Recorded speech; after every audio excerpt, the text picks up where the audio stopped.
Welcome to the Maverick Mindset podcast, a podcast that will explore the stories of people who have chosen to take life into their own hands, in their own way, and define what success means for them. Be prepared to be inspired, motivated, and maybe even learn something new. My name is Romeo Santos, and I'll be your host. This is the Maverick Mindset podcast. Let's go.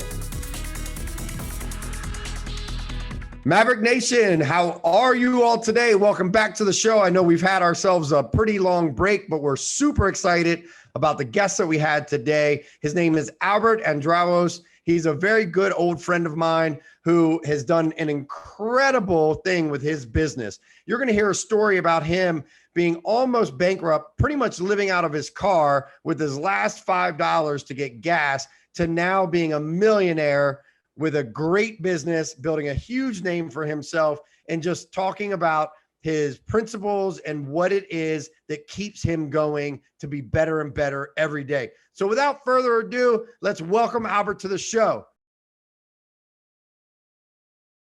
Albert, what's going on, man? How are you? Welcome to the show. Thank you. Thank you for having me. Absolutely. It's been quite a while.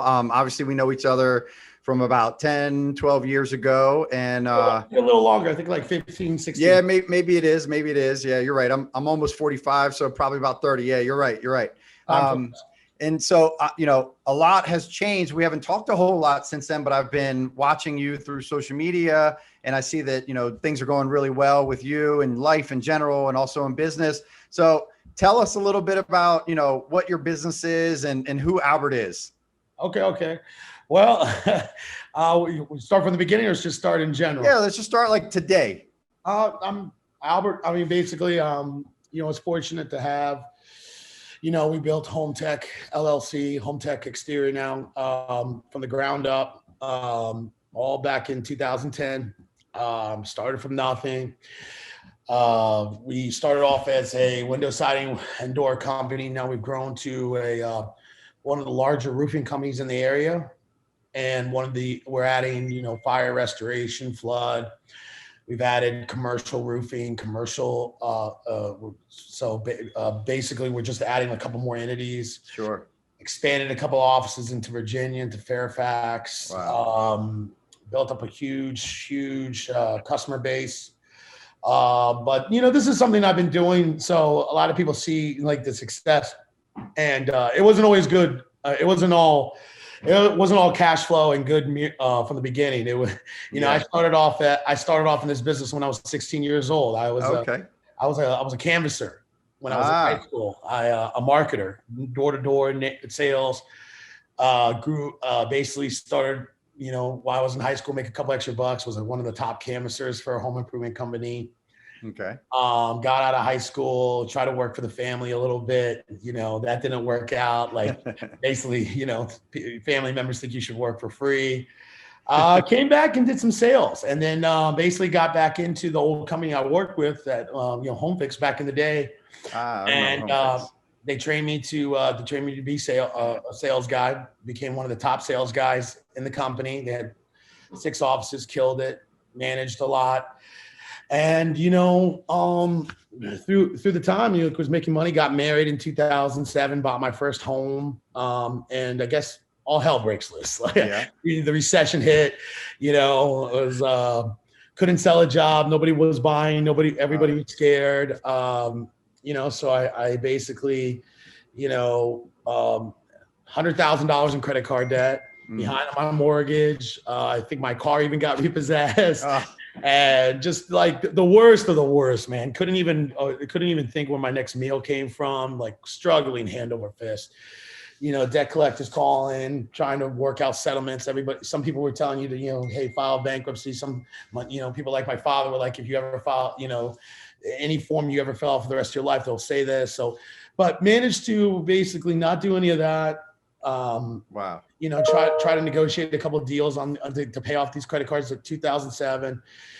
But basically I came to, it was around 2009, 2010. And I was 27 years old and I felt like I failed at life. I was ready, but that's basically it. You wake up and you're like, I failed at life. I'm 27 years old.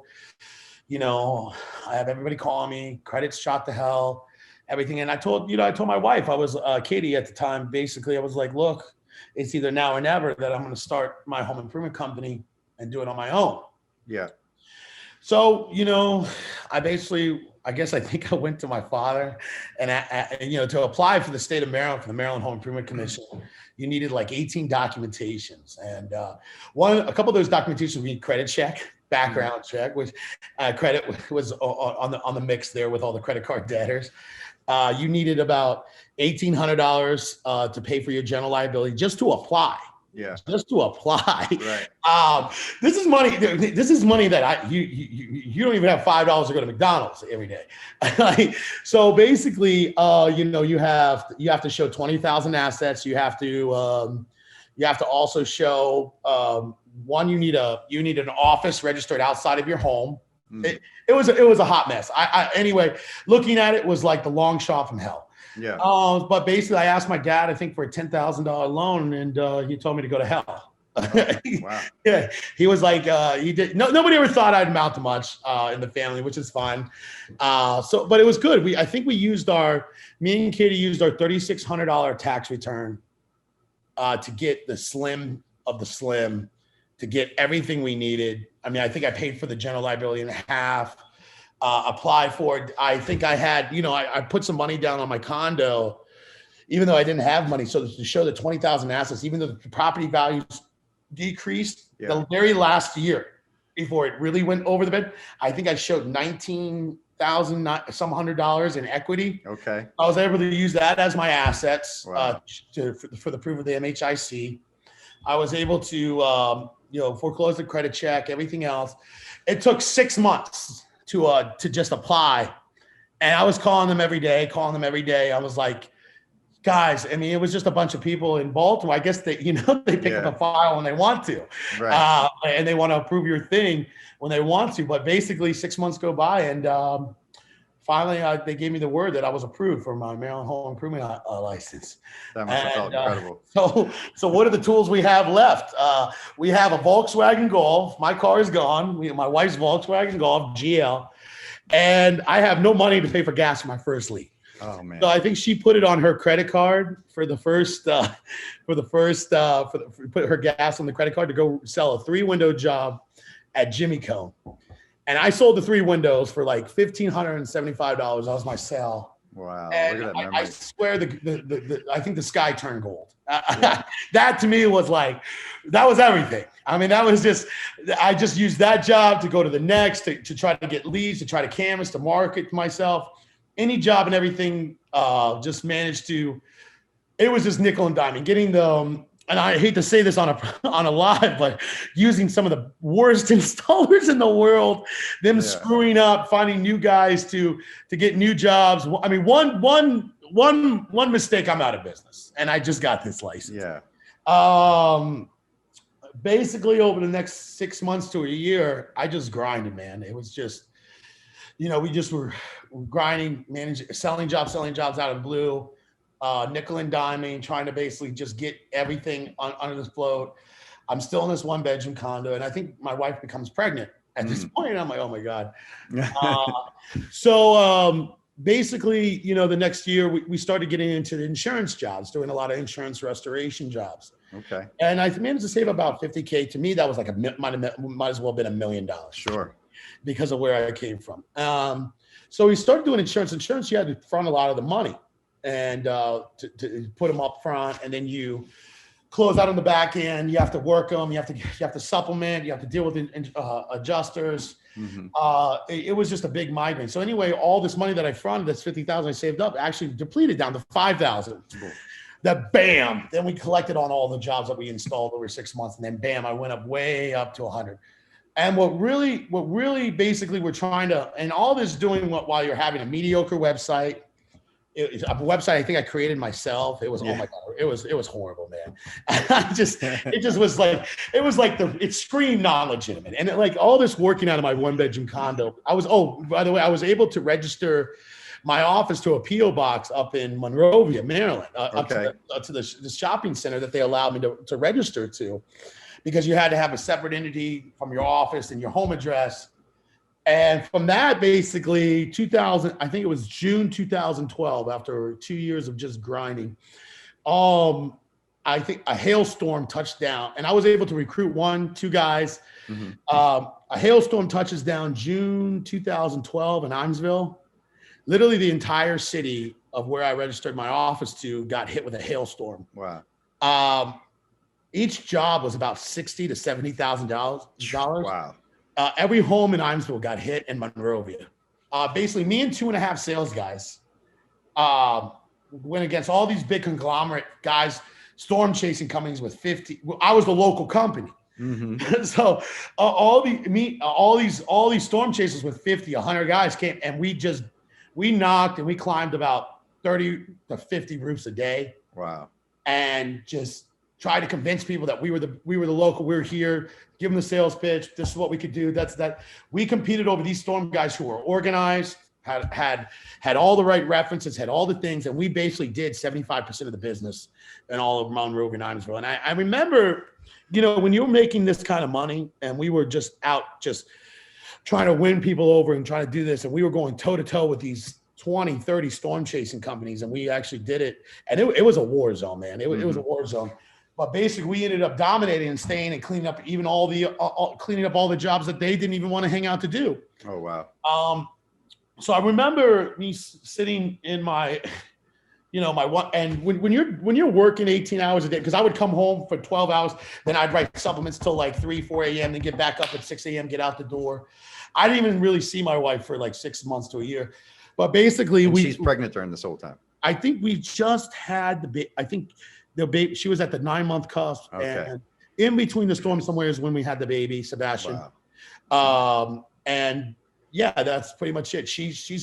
So basically, you're not thinking about moving. You're not thinking about this. You're not thinking about that. So literally, we're sitting in our 1-bedroom condo after a year of just grinding and taking. The condo that was like probably 5-6 months behind.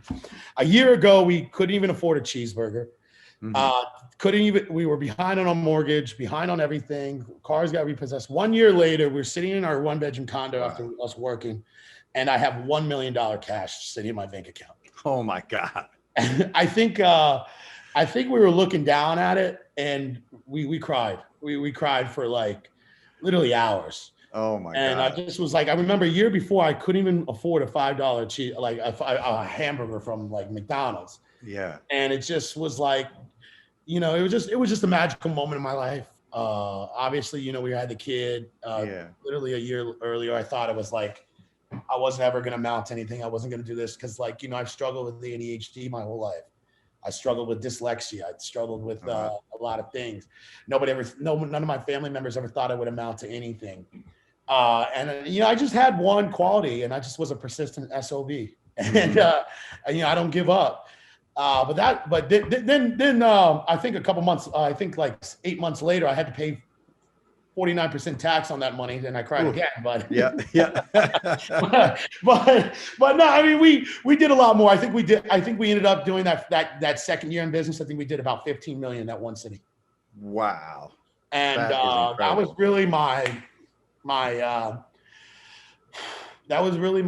just takeoff, man. But it was not easy, man. It was like, when you're doing what we're doing now I have an office and a staff of 7 or 8 that do what we do now. Yeah. But when me by myself, I was doing it with the help of my wife, doing all those back ends, because it's constant communication, constant supplementing, constant going back and forth and sending documentation, justification to the insurance and showing, why does this need to be bought?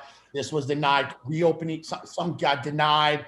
You have to reopen the case. Then you have to look at a homeowner and say, hey, my neighbors got their roofs done and their siding and the stuff. Why?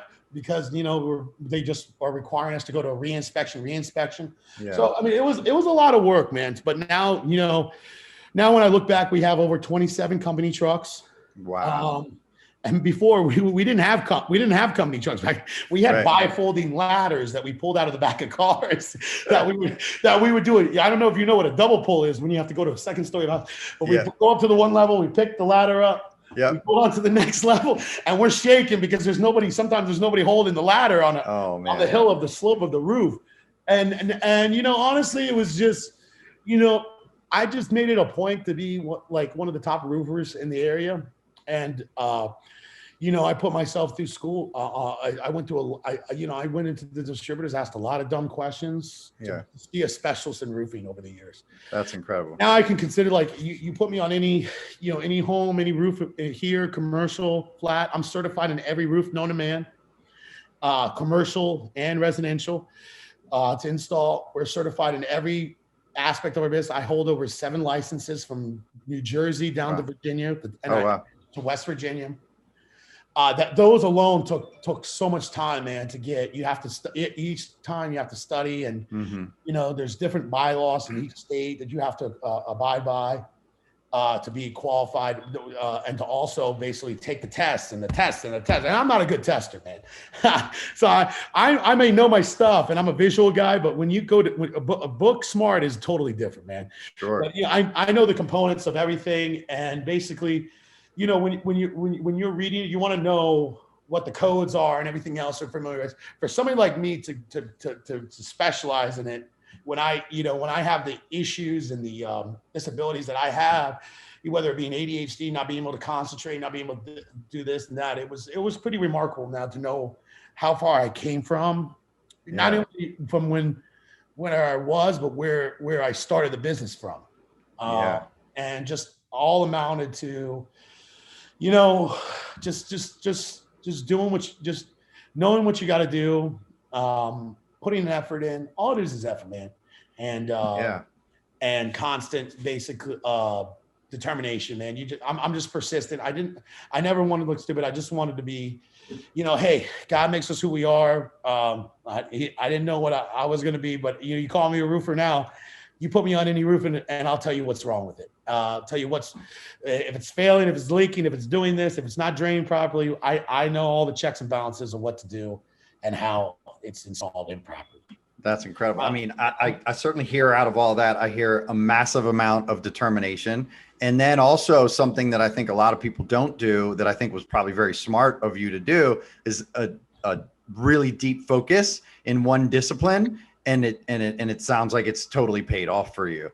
What if somebody were to ask you, like, Albert, man, like, sounds like you guys were struggling. Like, what was your drive? Like, what the heck did you do to push yourself forward through all those challenges? I don't know. Like, I'm just a persistent son of a bitch. I just, I don't take no for an answer. And, it was funny. It was, I'm literally the guy who doesn't like to lose. And basically, if I know I'm right and I know I'm this, I think I went out to this meeting one time, and it was a ladder assist company that, there's the third party, a ladder assist company. And, it was like 4 or 5 years ago.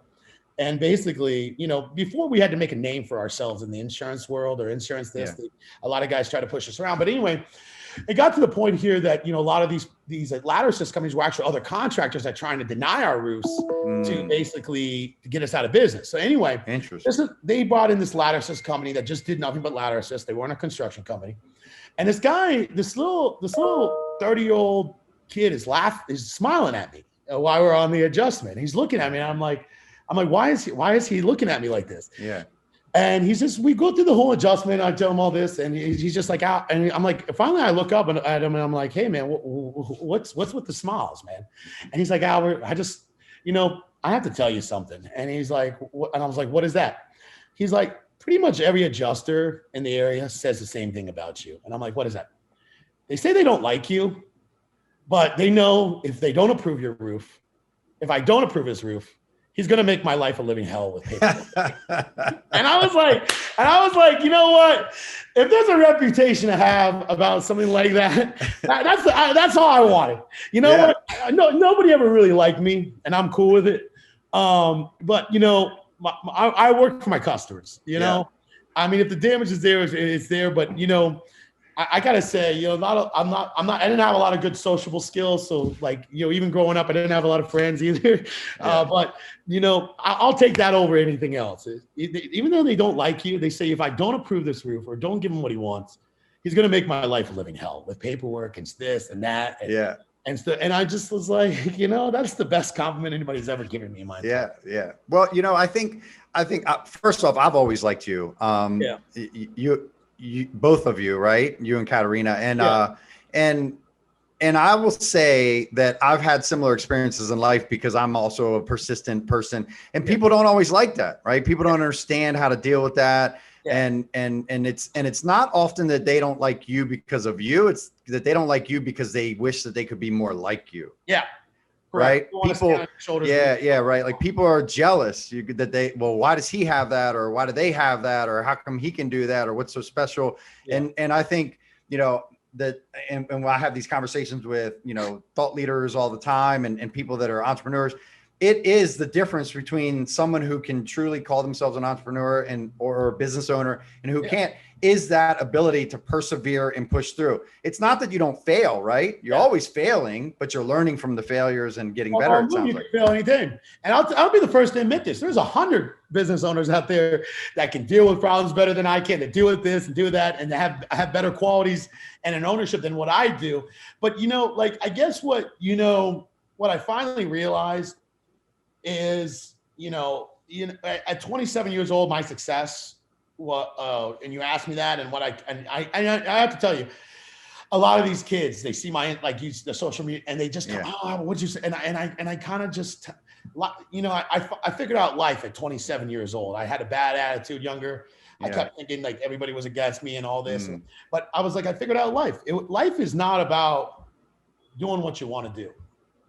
Life's about doing things you don't want to do. That's life. Yeah. And they just don't get life is about not doing things you want to do if you want to succeed. Yeah. Life, if you want to succeed, is about doing things you don't want to do. I don't want to do that. I didn't want to do this. I didn't want to go through the step-by-step process of getting my own license and doing it legit. I want to borrow a license from somebody else. Is what I get all day long when these guys come at me and they say they're contractors and this and that. And I'm just like, guys, you got to go get this in your name. You got to go do this, but you got to dot your I's and cross your T's. Yeah, for sure. And life is also about the grunt work. I don't want to drive 55 miles out of the way to get a signature on a contract, to get a valid completion, to make sure we can, everything went right and we can document our files and everything went small. It's just, life is, when I finally figured out life, it was about 27, 28. It's about doing things you don't want to do. Yeah. Yeah. It's funny that you say that. On my way from an appointment back to my office for us to do this podcast, I've been listening to Jordan Peterson's book. Okay. And in there, the subject matter of his chapter was exactly what you just said. He said, nothing in life that comes easy is meaningful. Yeah. The meaning of life is to do hard things, to do things you don't want to do, because it is what builds character. I mean, absolutely incredible that you just shared that same exact message. Yeah. And that's exactly what I meant by, and it's such a broad sense to compare to what he's saying and in the book and everything else. Yeah. But it comes down to, I tell that to people and I want to be very short and simple with it. So sometimes these kids can figure out on their own, what the hell was this guy talking about? Yeah. What the hell is he saying? Life is not what it's about. You're going to finally figure it out. Oh, I didn't want to go work this job. Why I did this to pay for this, to do this, to supplement that.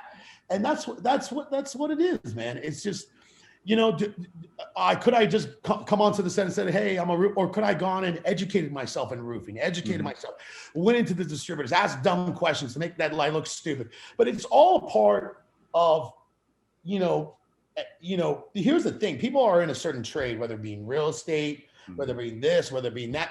Anybody can call themselves a realtor. Everybody wants to call themselves. But are you going to go in and get the extra credit work, educate yourself on bylaws, this, that, so you know what you're talking about? People want to know honesty and and deal with people that know what they're talking about these days, because there's a lot, I'm sad to say, there's a lot of BSers. The millennials now, I see them, they want to come in and every day they come at me I get an inbox about some harebrained scheme about how to get rich quick and do this and do that. Albert, what can you do this? And it's just guys, this is not what I do. I specialize in this. Yeah. If you have, so many of these sales guys that I brought on, and my days consist of breaking them down and back up. Right. They get out there with these ideas and these crazy, and I'm gonna say, guys, you need to do the basics of life. What's wrong with working, sales, grinding, doing this? going out and dealing with our customers, satisfying, the follow through isn't there with the customers. You know, it's just, so, you know, the biggest thing of the magic of how I have to design my company is when I have a lot of sales guys, project managers, and everything else, is design myself. And this is how I set up the company now, that we now make the mistakes minimum. You're going to have mistakes in construction. It's insane, but make it minimum that we can catch the mistakes of a guy, and it's all overseen internally in our office, that we don't have our mistakes grow into bigger ones. That we can catch when there's a problem that's about to happen, and we can deal with it, and we get on top of it with the homeowner, so we don't have a customer complaint. One of the other biggest successful things about why I'm so successful is where I'm psychotic when it comes to my customer reviews or customer complaints. We basically, one of my guys know, they get me a bad review on something they did wrong, they better run home. They can't work here anymore. I cannot stand that. We take care of our customers. We do this, we do that. These guys, they just, you know, they're just fly by the night sometimes, and they want to go 100 miles an hour, and they just don't care. Now, I do have a couple of great guys, a lot of great guys who are married with kids, and they're responsible and basically take care of it. I don't have to ever worry about them and dropping the ball with the customer and everything else. But you know, we just all day long, man. Now, I think about the guys I've trained back in the day for other people. Well, a lot better quality guys than I have coming through the door for me. And I'm just like, and sometimes I'm just so frustrated and mad because it was just so easy to get guys excited and get guys energy and get them balls. Now it's like, where's the like? I can't have a great project manager without a fire. I got a guy who's fired up, but doesn't know how to take care of a customer problem. So you got to kind of like put their best assets forward. And I'm the guy who takes a chance on everybody. I'm the guy because like nobody ever took a chance on me. I'll hire anybody and give them a chance. But you have to go through the step-by-step process of training. There is a lot of ins and outs of our business. One, you have to be educated as almost as good as we are on the aspects of roofing, on the aspects of flat. And there's so many different types of roofing out there. There's asphalt, tile, cedar shake, EPD and TPO, all this. I mean, one, you have to know the slopes, everything else, the built-up roofing, all this stuff. But then the other thing is we have to have customer service. They have to be able to close. They have to be able to sell. They have to be able to present things in a way that a customer has a warm, fuzzy feel inside. So you got to know what you're doing to come across what you're doing because you're representing me. So we got to slow them down. But here's the biggest thing. We spend a lot of time into training our guys. And then we have a lot of guys who are envious and who literally sit outside your office trying to recruit your guys left and right. After you put a year in of trying to put a year in of training them and getting them up to speed. And then we're going to pay you 50% commissions, which is unheard of. Like, it's just, these are the type of deal. This is type of the cutthroat business that we're in right now. And they're doing a lot of things out here that are pissing off a lot of insurance companies, which insurance companies have every right to be pissed off about. And, one of the great things about where I am in my life right now is to not fight with insurance companies anymore. We're getting on most of their preferred lists. Nice. I'm almost on 90% of their preferred lists. We want to now go easy. I made a name for myself. A lot of them I had to push back because they try to push us around because we were the little dogs on the new kids on the block, but no more. They know who we are now. And now it's just, I want things to go smooth, properly, easy sailing.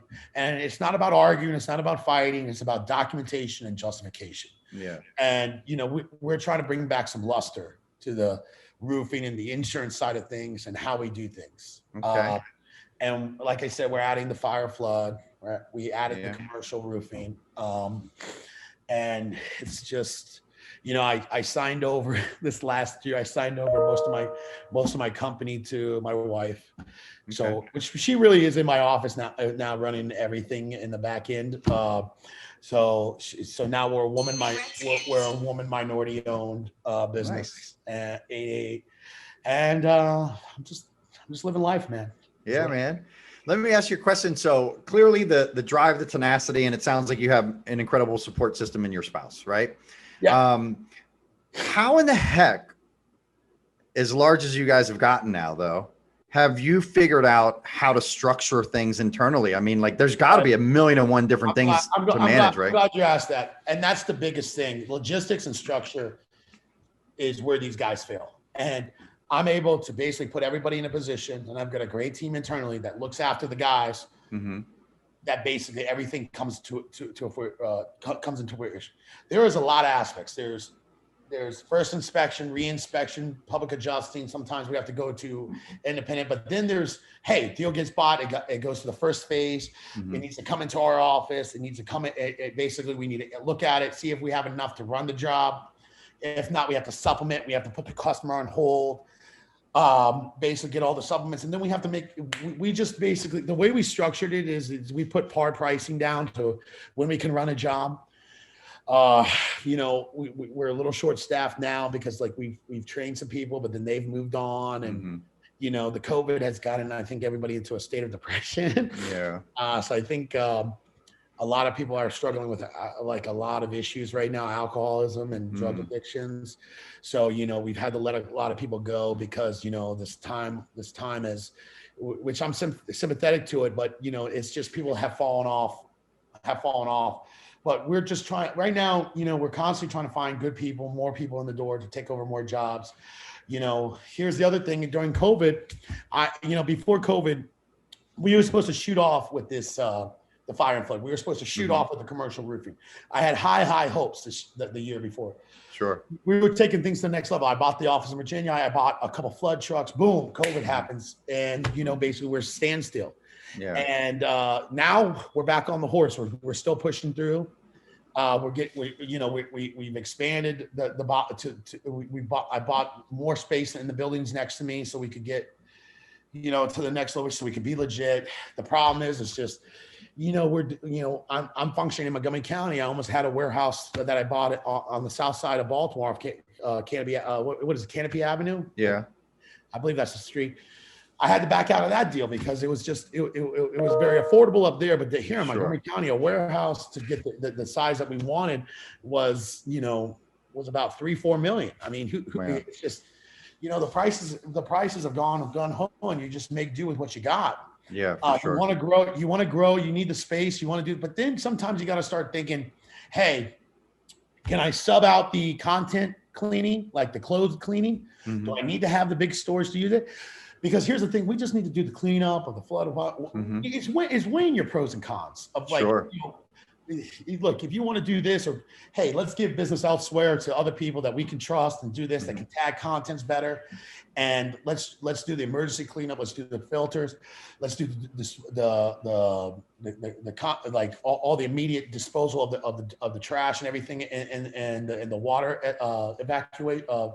evacuation. Yeah. And then we can sub out like the contents and the cleaning and all that to somebody else. Sure. And it just you gotta basically, what's worth the headache, what's not worth the headache. Right. And that's what me and me and the wife. And here's the other thing: it's not just me and the wife.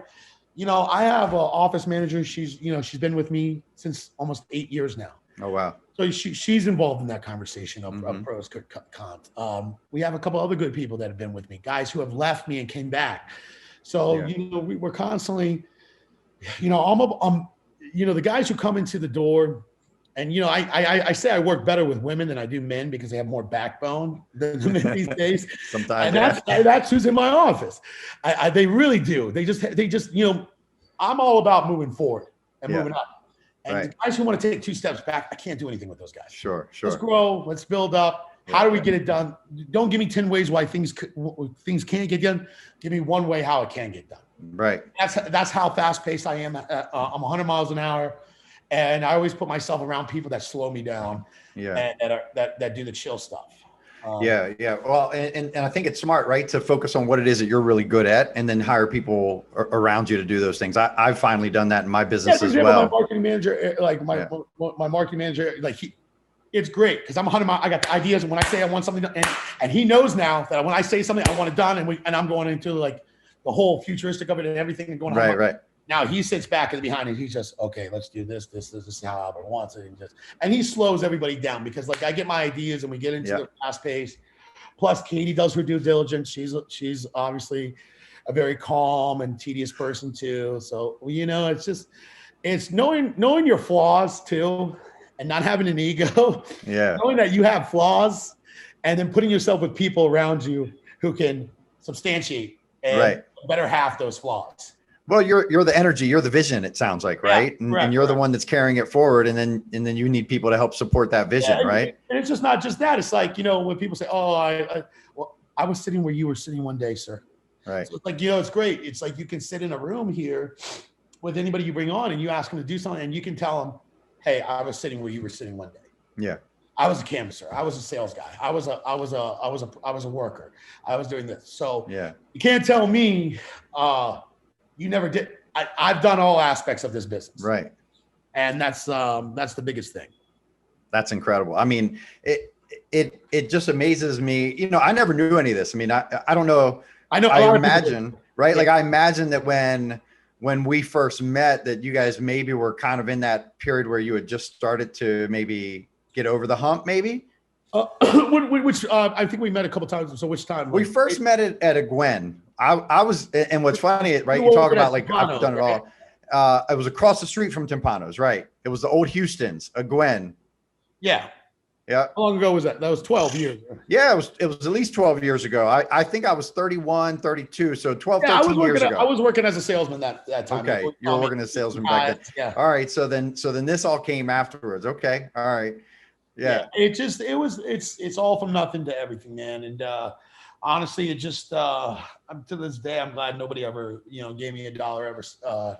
I did it all on my own, and we did it all on our own. Me and my wife, she's been with me since day one.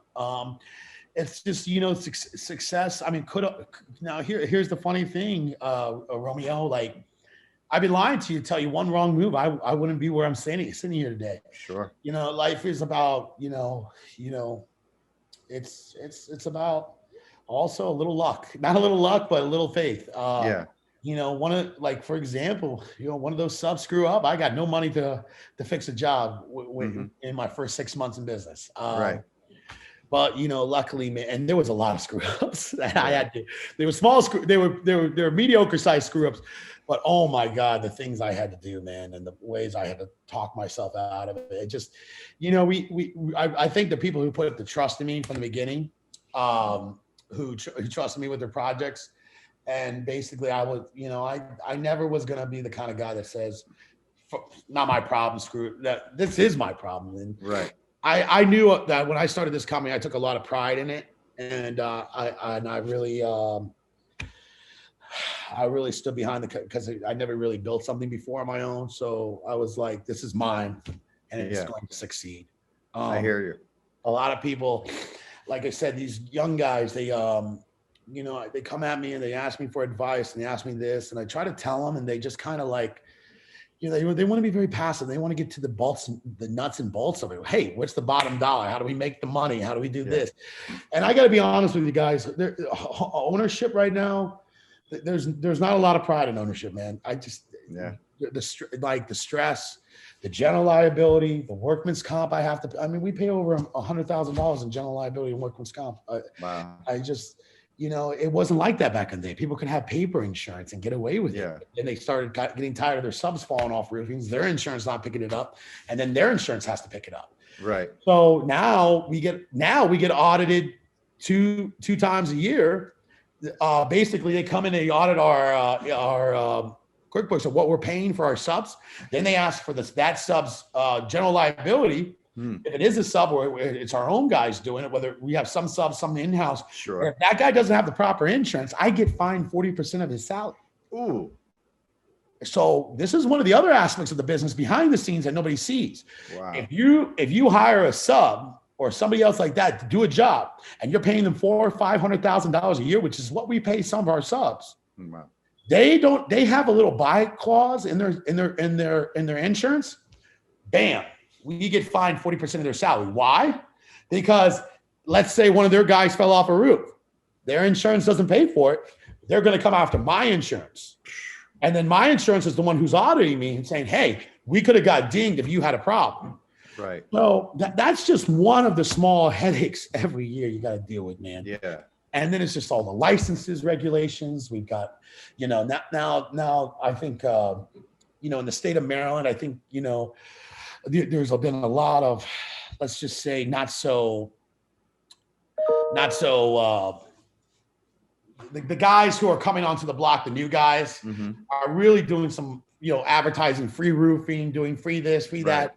And it's pissing off all the insurance companies and making them more stringent. And then they bunch everybody into a bunch and they spit them out. It's just, a lot of these guys are like, we have 17 years and it's just a 1-year startup company, which is fine. Wow. I started there, but however, you got things like they're hiring the worst of the worst. I mean, they're balling you all into a group. And then there's people like who are trying to do things legit. They're trying to do things trying to do everything now and pay, but it's just, and between that, the taxes, the general liability, the workman's comp, pushing your sales guys every day, training, providing proper training, providing this, there's a cost to doing business. It's just, all people see is the glam and the this, and they don't see what goes on behind it. It's a goddamn nightmare, man. Yeah. Well, what do they say? Heavy is the head, right? I own a little old roofing company.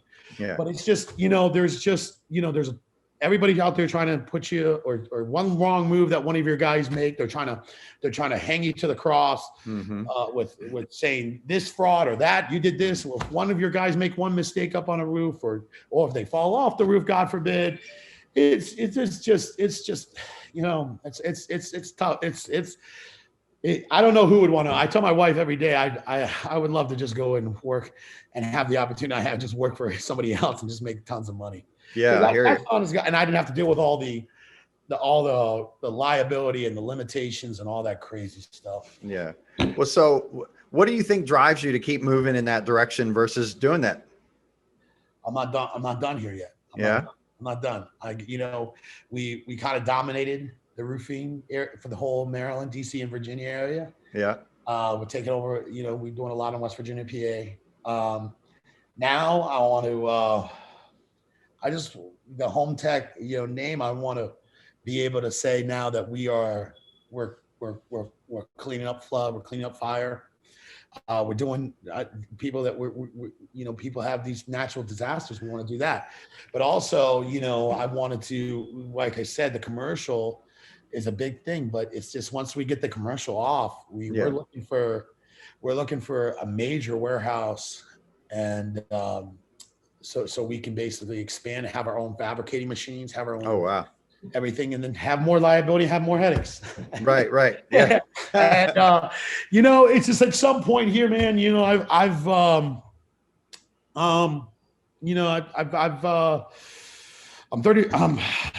turning 37 on the 16th.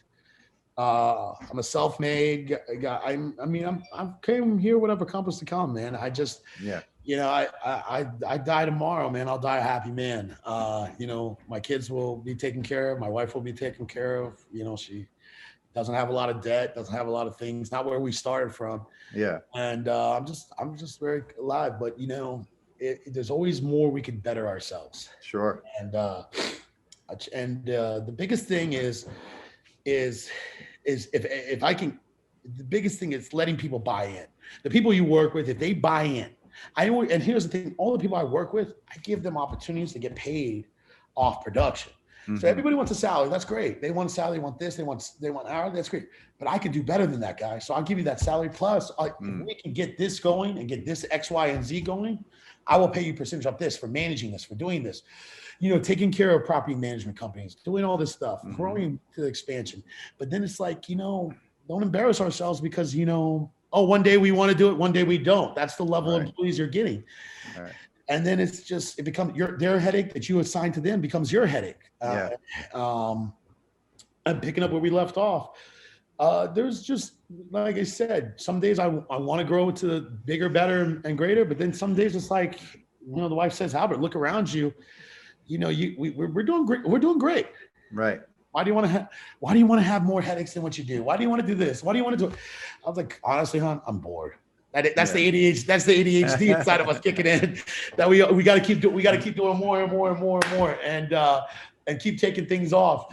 But I don't know, man. They're just, I'm kind of the guy. If it's meant to be, it's meant to be. Yeah. We're gonna dive into things and we're gonna grow. But here's the thing: I can't tell you how many people are like, Albert, you should own a club. You should own this. I don't. No way, man. Can you imagine me? And come on, man. I go there to fuck shit up and go home. Like I'm a roofer, guys. Okay, I'm a construction. You want to talk about stuff within the realm of what we're doing and not jumping all over the map? Yeah. I'm game. And I'm totally game with that. So we, like I said, we can expand it to Firefly, we can expand to commercial, and the sky's the limit, man. Yeah. Do you feel like a part of like your desire to grow the business also is an internal desire to grow yourself? I just think we could be doing more, man. Yeah. I'm the kind of guy that we're doing this, and we have something right here that we could expand the Right in your periphery. Yeah. The peripheral, and it's sitting right there. Right.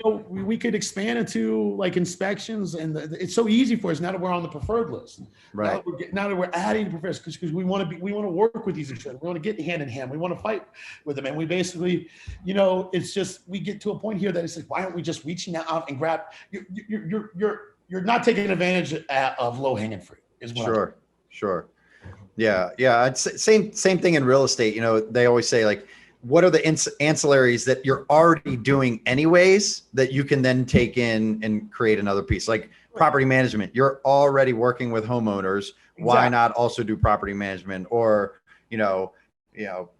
multitude of different things that you can do inside of there, right? Loans, title, so on and so forth. You're already doing all those types of things. Not just selling a house these days. It like sky's the limit. You could work with a property manager. You could go in and get in and sell the units. Yeah. There's so many opportunities in real estate now, just beyond selling an immediate house.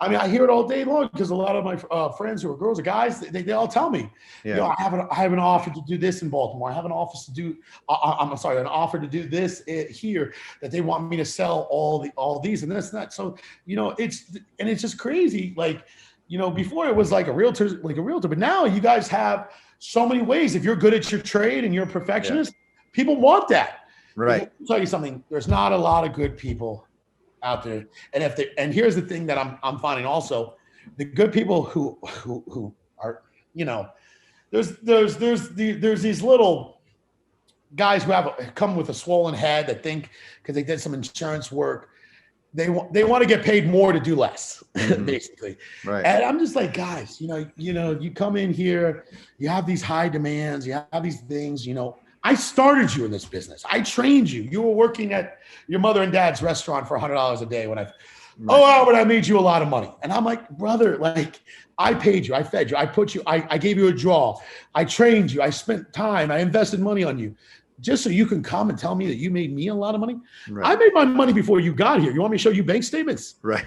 And like, it's just, that's the level of ego. And the second thing is I come from a group of hardcore sales guys that used to lock us in a room and fly in these public speakers from Florida and just sit you in a room and just teach you how to hardcore close people. And those days are dead. Those sales days are dead. The high pressure sales days. Those are where I was trained for taking people, getting a free estimate to committing that night and turning them into a buyer liar type situation. Right. You guys never went through that type of training. Yeah. Oh, you guys can't sell retail and tell a homeowner out of his own pocket, hey, this is the great roof. Here's $13,000. Here's all the bells and whistles. Right. You get the certificate from the factory because we're having it properly installed. And explaining to a customer, there's so many ways to cut corners when it comes to roofing. Don't do it. This is the best possible way you can go. Right. And they just, that's what I'm dealing with, man. Yeah, I hear you. I mean, we're experiencing the same in our business. And I think it's funny you said that I made you all this money. People don't see all the expenses that go into a business. Right? Yes, thank you. Yeah, like there's so many expenses from payroll to insurances, different liabilities, marketing, advertising, all those things, right? You have vehicles, for God's sakes. The vehicle and the liabilities, I have over 27 vehicles. Insurance liability on those alone is crazy. Marketing, I spend over $60,000 a month. Between Home Advisor, Angie's List, online and direct marketing canvases. Wow. We got to hit a quota. Otherwise and this is all coming off of a COVID type year. Right. And here's the other thing you have to realize, Romeo, we're in a COVID where people don't want you in their homes. That's where the front of our business is, at people's homes out there.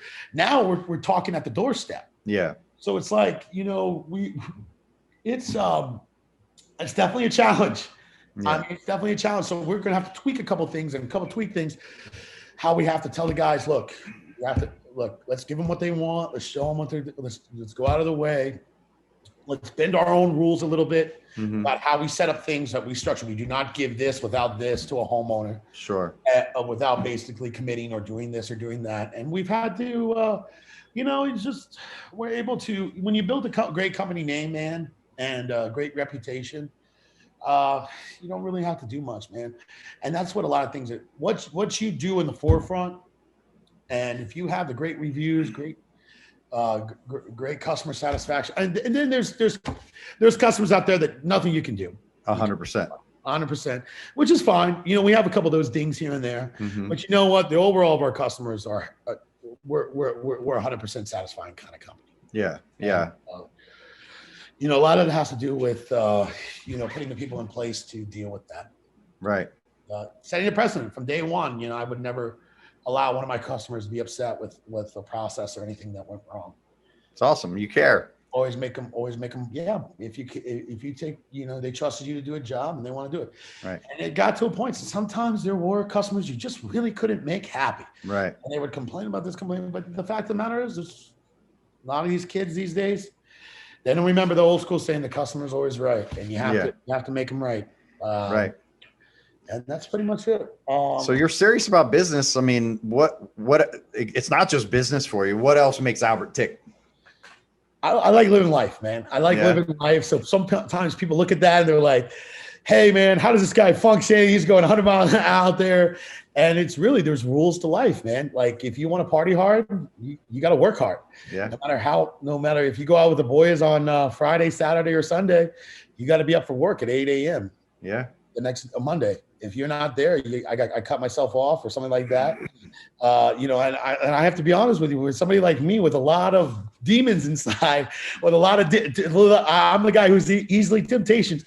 All my boys are club owners and bar owners and this and that. So it's like, I kind of got to say, no. I'm going to stick with my wife tonight. Right. Sometimes I do fall in temptation. She does give me a lot of crap. Very strong woman, guardian angel, always protecting me. But before her, I had a very ruthless mother. Basically raised by a single mom, and nothing I ever did was good enough. Okay. I think that's really what started it. My mom, clearly, as my dad took off, she hated men. So she was just a real ball buster, man. And nothing I ever did as was ever good enough. So always wanted me to be better. But she pushed me. She really rode me hard as a kid. So that's probably prepared me for the man I am today. Well, that's good. Yeah. I always think that, some of the things that you hated as a kid, they help to form you who you are, if you can take the lessons from them. Right. Oh man, the childhood was pretty rough. We had to mow 25-acre farms and wow. And we always had a job, man. Always had a job. How old were you when you started working? Oh, with her, I always wanted a job as a kid. Yeah. So like my grandmother and everybody always used to say that he always wanted a job, even when he was 5 years old. He always wanted a job, this and that. But and it's funny. A lot of people never trusted me with a job because they're like, they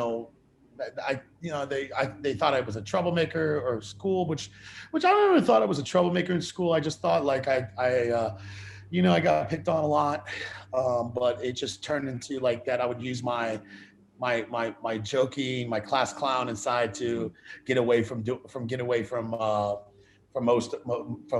with my problems or dealing with sometimes that I didn't know, because like I said, I had dyslexia, I had ADHD. Sometimes I couldn't do class assignments, so my way of outreaching as a child would make a joke out of it, be the class clown, to do this and be sent to the principal's office, because the fact is I was really embarrassed and I was humiliated as a kid because I couldn't function like the other kids.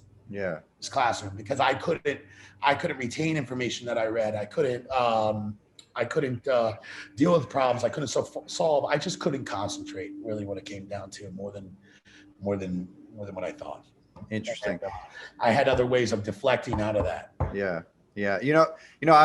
I've been lucky enough in my life to meet a lot of people like you, kind of like myself, with a little bit of a storied childhood that kind of helped to form. Yeah. And I feel like people that have had it somewhat stressed, they go one of two ways, right? Either like you, like kill it, or the total opposite, victim, victim, victim, right? Yeah. But like there doesn't really seem to be an in I think I play between. both though. No, I'm going. Well, I mean, you go back and forth between, Yeah. but no, clearly you're not a victim of life in any way, shape, or form. You've taken life by the horns, and you have made it your. I mean, I've made my mistake. I've made my mistakes in life. Don't get me wrong. Sure. He's made more mistakes, but I'm the kind of guy that also even in business, even in life, I don't look at anything that's gone bad as a negative. Right. I look at it as a way live and learn. As people would say, I think my dad said, live and learn. And I've done like probably about $500,000 to $1 million in mistakes, of marketing mistakes that I've done in my company, that I know what doesn't work, right? What does work. Yeah. Also, personal life, this, that, I've made. The great thing about me is I've made more mistakes, but I can admit that I was wrong. Yeah. And that's the biggest thing is that I'm not playing victim. I've made my mistakes in life. I've done a lot of bad, but you know what? I have to say I've learned off of them. And so I wouldn't give up any of those bad times, any of those hard times. And there was a lot of bad times with people like me, especially when you get in as much trouble as I got into over the years. Yeah. But I've managed to grow from there, become who I am, and you can't learn anything unless you fail. That's what I can tell you. You can't learn anything unless you fail. And that's what I can give advice to all these youngsters out here. Beautiful. Love it. Love it. All right. So listen, it sounded like you have some need for some really good people. So why don't you tell the audience, anybody out there that's listening, because obviously people that are listening to a podcast like this, they're good people. Yep. What are you looking for? You mean worker wise? Yeah. All you need is drive, and you got to have, basically you just need drive, and you got to have I just need the energy. Okay. I'll teach you everything else. You just got to have drive and momentum, and I got to tell you, my sales guys make anywhere from 80 to 150 grand a year. It's great money. Yeah, and that was more money than I got offered to make. But you got to have basically the persistence, and you just got to have it. I'll teach you the rest. Yeah. You don't have to worry about anything. I'll take a chance on anybody. That's the thing about me. And there's no such thing as, starting over in life. There's new beginnings. All right. But yeah, I'll take a chance on anybody, man. All right. Nobody ever take a chance on me, but I gotta warn you, don't take my kindness for weakness. I'm gonna ride you like I'll be on you all over your shit. Nice. If you make a mistake. But here's the thing. Well, I'll put you in a position to succeed. You just got to want it. And that's it. You just got to have the willpower, and you just got to have a great attitude. That's all you got to do. Okay. And you don't have to be the best in everything. You just got to have persistence. And all right. That's why. And if people want to apply, where can they find you? How can they get in touch with you guys? They could call me.